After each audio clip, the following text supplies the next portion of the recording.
pala siya. Good morning, wifey. Sorry I have some errands today, but it didn't take long naman. Tatawa ako sa chat niya. By the way, just dress comfortably later. We'll be going somewhere. I'm gonna smile. Good morning! Ay, na-skip ko. Good morning! Hold up. Good morning, Mika. Wait, what's the occasion today? Check the date today. See you later. Kalimutan niya yung anniversary namin, huy. Oh my God! It's our 5th anniversary today. Yung mo, wallpaper niya pa sarili niya. OMG, I should have known. Me and my short-term memory loss against the world. Ako yun eh. On the other side, first time na siya ang nakaalala ng wedding anniversary namin. Lalo ako nahulog sa mga mixed signals, Mami Kalim.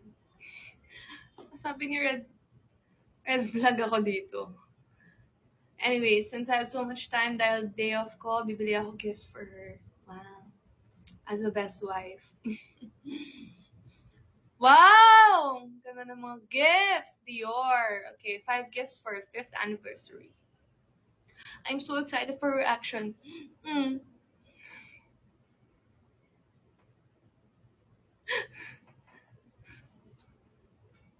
Ano ba? Ito ginusto niyo, di ba? Para kang si Joanna. Tana. Shh. Shh. Hello, get ready. I'll pick you up in 30 minutes. Drive safely. I will. And yeah, don't stress yourself with what you wear, ha? Wear whatever you're comfortable with. You're already beautiful. I hope you know that. Basta yun. Nagsabi siya. I'm stating facts. By the way, I'll get in the car na. Corny naman ng mga ano. Ayan na. Wow, Porsche. Porsche. Wow. My story. Wow! Roses and wine. Nakangiti lang siya all the time. Hoy, mag-load ka. Hoy, bagal. Ang ganda.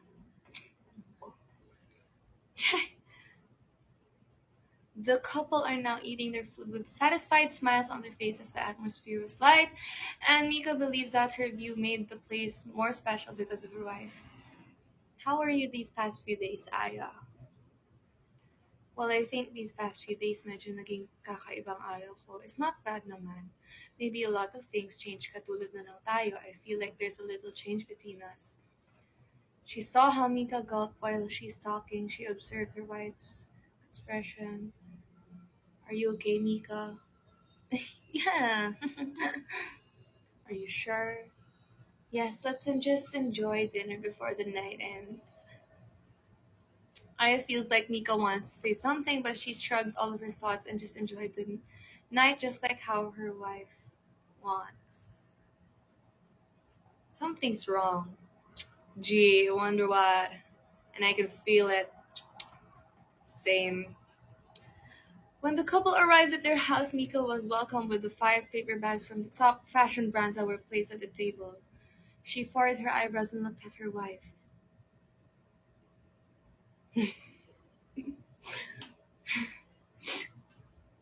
Sabi, do you like it? This is too much, Aya. It's just money, Mika. Kulang pa nga yan if tatapatan ko lahat ng ginawa mo para sa akin these past few years. Mika's tears are starting to fall into her eyes. Nahuhulog pala yung mga luha sa mga mata. Sir. Aya was quick to notice her wife and walked towards her. The latter gently held Mika's left hand, squishing it to make her calm while her right hand was caressing her wife's cheeks. The younger one looked at her and it gave Aya a nervous feeling. Can you hug me, Aya?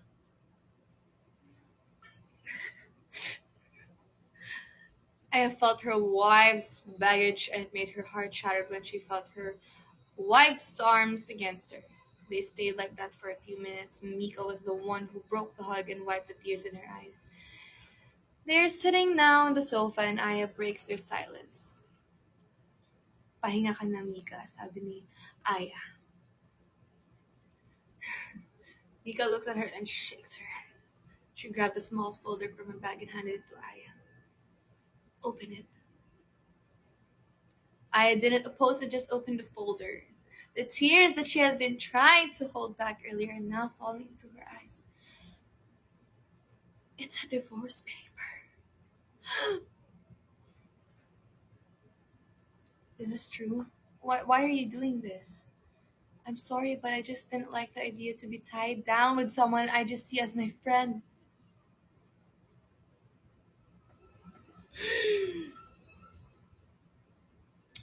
Mika made sure there's a bite to how she said it. It hurt, and she knows it hurt the older two, but she'll do anything just to give the older person a lifetime happiness with someone she actually loves rather than a marriage that seems to be falling apart. Mika, please! Let's just stop this, Aya. Oh my god, nai-cringe na ako yung... Okay. Tigilan na natin to. Pwedeng basahin ko na lang by myself. Para hindi kita mahal, hindi kita mahal, hindi kita mahal, at lalong hindi kita mamahalin. Bakit? Hindi ba talaga naging ako, Mika? Look into my eyes and say it. Hindi naman talaga naging ikaw, Aya. Hindi talaga. Side-eye. Char.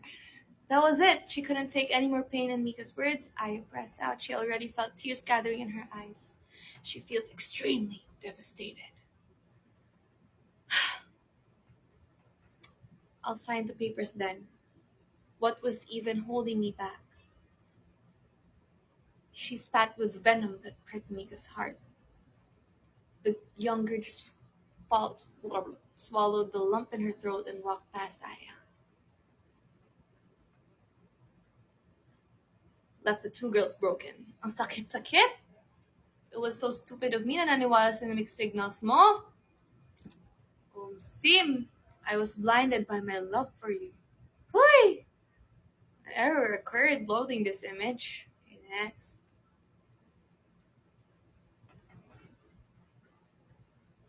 Ayan. Freaking hate you so much. You did a great acting back there, Mrs. Lim, or should I say Miss Lim, because you and your wife will get to be divorced na. Ah, tatawa na talaga ako eh. Anyway, gets ko na.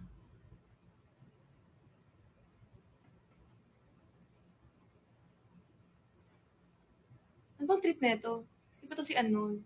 It hurts to see you cry. I'm sorry I was a coward.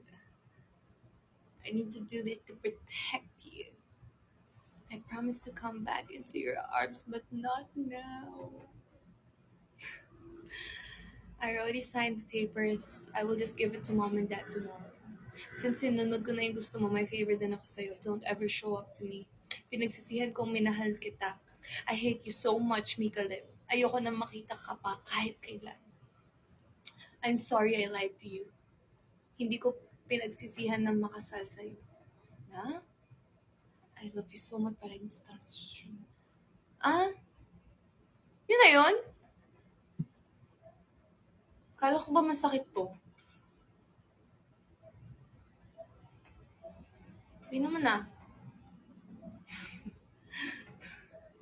Feeling ko nakakatawa na kasi I'm saying it out loud and not just reading it. Ay, may sequel. Wag na. Tigilan na natin to. Naubos yung oras ko dito.